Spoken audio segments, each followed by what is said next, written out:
अस्सलामु अलैकुम वरहमतुल्लाहि वबरकातुहू अऊज़ु बिल्लाहि मिनश शैतानिर रजीम बिस्मिल्लाहिर रहमानिर रहीम।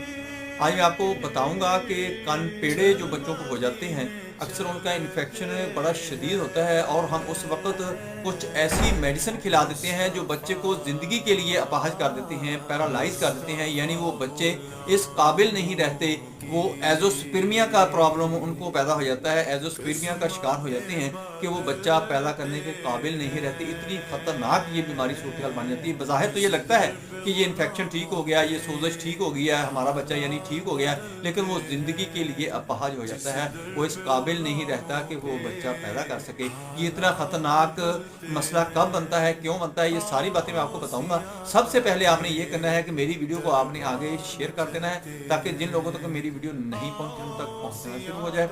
और आपने इसको अच्छी तरह देखना है, सुनना है, समझना है। आपको हेल्थ के मुताल्लिक इससे बहुत